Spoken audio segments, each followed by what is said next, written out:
Hi, everybody. So today we're doing the percent equation, which is different than the percent proportion, but you can still use percent proportion after today. It's just giving you another alternative. Alternative means you have another option. So let's go right into it. The percent equation, very simply, is your part equals the percent times the whole. All right. Now, part equals percent times the whole. So we still have to figure out the part and the whole. Again, keeping it simple. Part is the is. Whole is the of. And the percent is, well, the percent. But you notice there's no 100 in here. Unlike the proportion, we don't use the 100. We're just going to convert a decimal to a percent or a percent to a decimal as needed. All right, so is equals percent times of. Simply enough. So let's take care of the first one. We have our part, which is 14. We're looking for our percent. So we have our of, which is 56. And our percent is what we're looking for. So we have equals. We'll use the X for times this time. And let's fill in what we're missing. So we're missing percent. So we'll put that back. We'll use P for percent, or you can use the percent symbol. It doesn't make a difference. Then we're going to go ahead and go back to our of 56. And then our is, which is 14. Now, basic algebra, I want to get rid of multiplication by 56. So I have to divide this side by 56. This cancels it out. But kind of like shaving my face, if I only do it to one side, it look kind of weird. Same thing if you only do one side of algebra, you only do it to one side, it also will throw off your answer. So I want to divide this side by 56. Now, this is a great time to show this to you as a fraction. So instead of showing division, I could have written this as 14 over 56. Either way, I would do 14 divided by 56.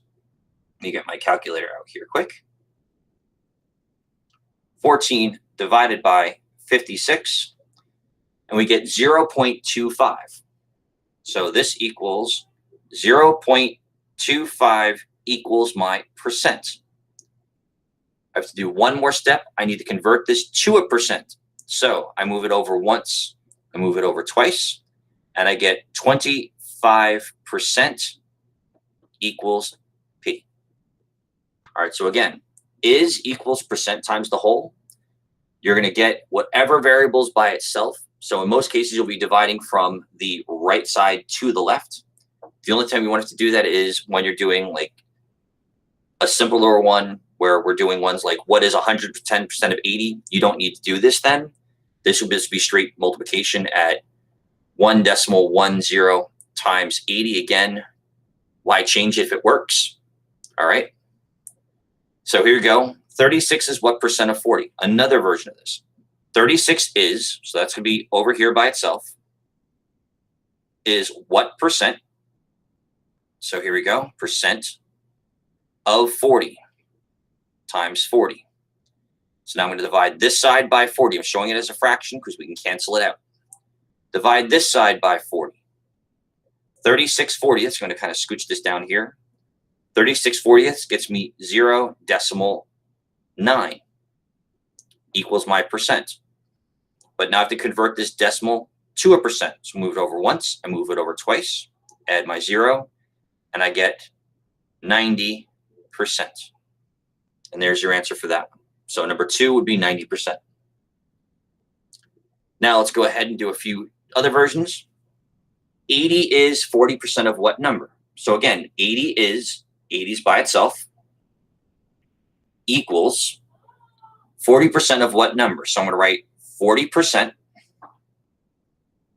times W for the whole, because that's what I'm looking for. Now I have to change this to a decimal. I could have done it either here and just said 0.4, or I could do it in my equation. It doesn't matter which way. Either way, we wind up with 80 equals 0.4 times W. We'll divide this entire side by 0.4. We'll divide this entire side by 0.4.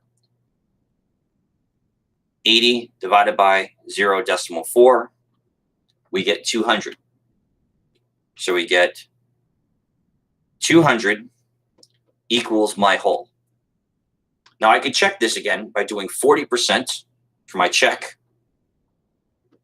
I could do 40% of 200. So 0.4 times 200, which does give us 80. So I can check my work.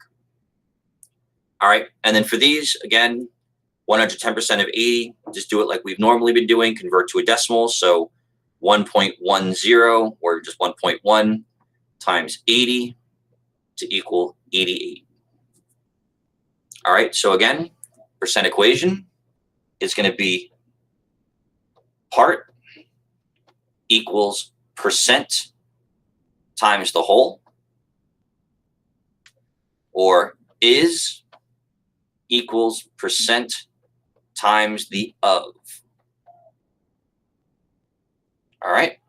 So again, this is the only day you're going to be required to use this. After this, you can use the proportion or the percent equation or percent proportion as you see fit. Have a great day, everyone, and I'll see you in the next class.